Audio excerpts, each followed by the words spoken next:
Hey everyone, this is Peter with at&t, and in this video we are going to be comparing Google's Nexus 1 Android device running Froyo and the Samsung Focus from at&t running Windows Phone 7. In these videos we are going to be comparing a couple different things: the form factors of the phones, the camera applications, launching Facebook on both phones to see the differences in the loading times, the marketplaces of each operating system, what the home pages look like on each operating system, the browser, going to at&t and cnn.com to take a look at the differences in those. And finally, the music application on both devices and the maps application to see the accuracy and speed of GPS tracking plus the differences between the maps. So let's get started and show you kind of the form factor of both devices. Let's zoom out a little bit here. Okay, on both, as you can see, both devices are about the same. The Focus looks a little slimmer in some parts, but then again, it's a little bit fatter along the bottom, if you can see that at all. Here, that's a little bit better representation, I think. Also, here, we can also do this for you.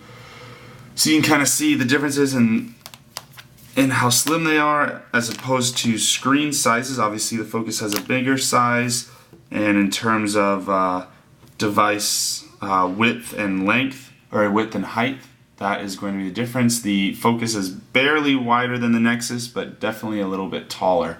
On the Nexus you'll find your track wheel plus your standard Android buttons on the front. On the top is going to be your power button and your 3.5mm headphone jack. Then you have your camera with flash and speakerphone. On the left side you have your volume keys, and on the bottom is going to be your micro USB and your metal prongs for certain cases and holsters. So again, on the front you'll also see your proximity sensors up top, your speaker, and then again your Android buttons. On the Focus, you're going to have your power button on the right side at the top, your hardware camera dedicated button on the bottom right. On the top you have your micro USB port, your 3.5mm headphone jack, and your volume up and down keys with the microphone on the bottom, and camera with LED flash on the back with your speakerphone. On the front you'll find your Windows Start button, your back, and your search, and speaker and your screen. So let's jump into some features between these two devices. Here's your different lock screens, and let's jump into the camera application. So let's zoom back in so you guys have a better idea of what that's going to look like. Okay, so on the Focus you hold down the camera key on the right, as you can see, and it jumps into that camera application. You can zoom out a little bit. There we go. And on the left side for the Nexus, you just go into your menu and you go to the camera application. Let's find that real fast. Okay, so as you can see, to take a picture on the Nexus 1, you click that button right there, whereas on the Focus, you click your top button. The Nexus 1 has your quick kind of settings on the right side, plus a more in-depth setting menu on the top. You can kind of scroll through these different options. Gives you definitely a good standard set of options to choose from, and then you can review your pictures and videos in the top right and switch between camera and video camera on the right with that slider.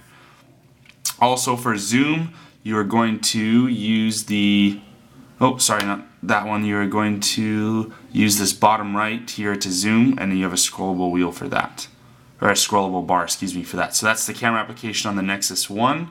So we'll go back to the home page. On the Focus, as you can see, the camera works. You have your zoom buttons on the right side. You have the switch between your camera and your video camera on the top right. Then going into your settings brings I would say a normal amount of settings for Samsung devices. They always have a lot of camera features and options, as you can see right here. And then finally on the right side you have your flash always on, no flash, and flash automatic. So those are your camera applications for each OS. Let's go back to the home pages now, and let's jump into the Facebook app. So we'll kind of see different loading times here. I'll try and click them at the same time. As you can see, the Google Nexus 1 on Android kind of loads the app almost instantly. It has kind of a cool photo scrolling feature on the bottom. Plus it has the updated places, groups, all that good stuff. On the Windows Phone 7, I do hear these features are coming soon, but they aren't here yet in terms of groups and places. And again, you can kind of see the differences. Windows Phone 7 kind of carries its menu system throughout all of its applications and menus, whereas Android, you can kind of customize and have different ones based on what you like and what you want on your device. So with the Windows Phone 7, again, you'll see kind of your list view with your category views at the top. And again, kind of notifications of how many kind of messages you have in your inbox and things like that. So these are the Facebook applications for both devices. Let's jump back to the home page and take a look at the respective marketplaces.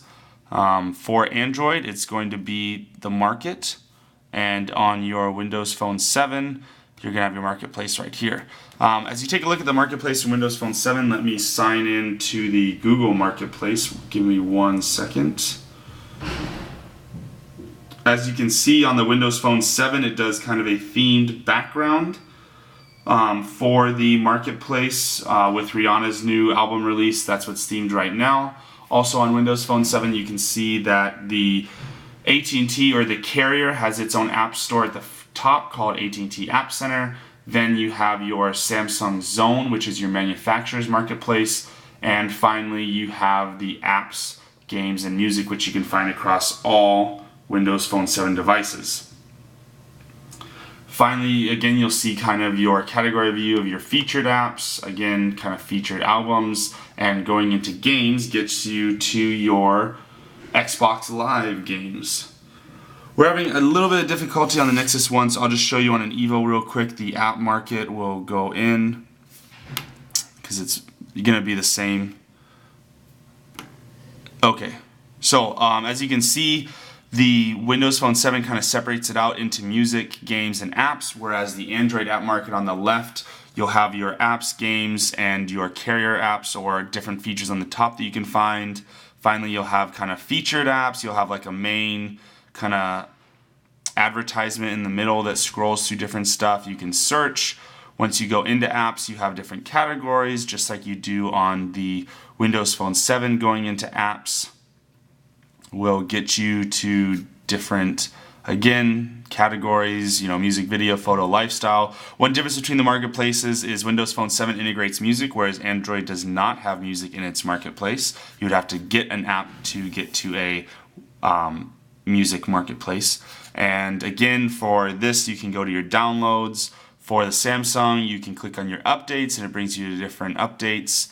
And those are the differences between the markets. So let's jump this Nexus 1 back in here. Alright, so let's take a look at home pages. On the Nexus 1, you're going to have your home screens up to 7. In this case, we have configured 5 right now. And on your Windows Phone 7, you're going to have your tiles, and then finally kind of apps and settings on the right side. As you'll notice, the Windows Phone 7 tiles are almost like widgets. So Android and Windows Phone 7 are comparable in that on the Android home screens, you can install widgets.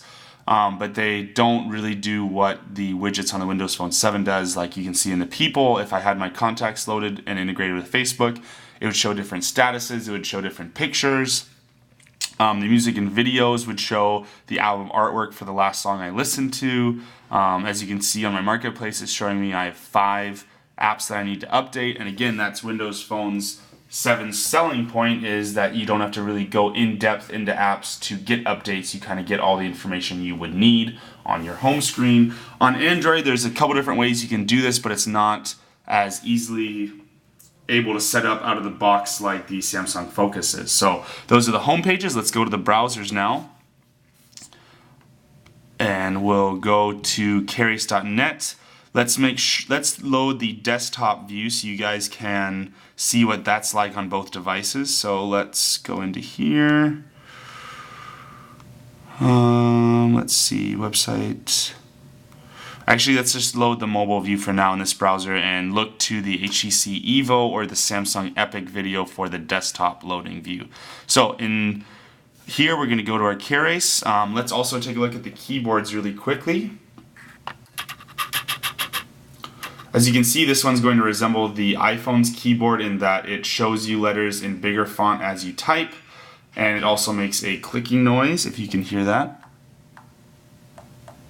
And as you'll notice, the clicking noise is different between punctuation, buttons, and the normal letters. It also gives you recommendations based on history, where you've gone, and then it also gives you shortcuts based on what kind of input field you were in, like you can see on the .com there. So we'll load that there on the Nexus 1. Let's go back. On the Nexus 1, you can install many different keyboards. This is just one iteration. And again, we'll go to our Keras. It'll do recommendations based on what we're typing. And different keyboards will input those shortcuts, as you can see right there, like .com, based on the input field. So again, these were both on the same Wi-Fi connection. So let's see what the speeds are like. Try and click them at the same time.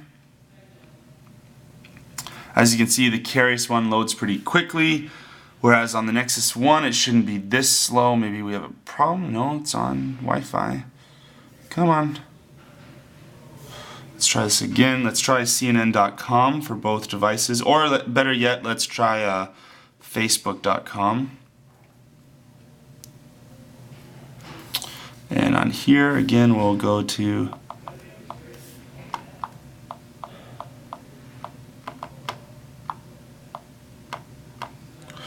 and we'll go, see what happens.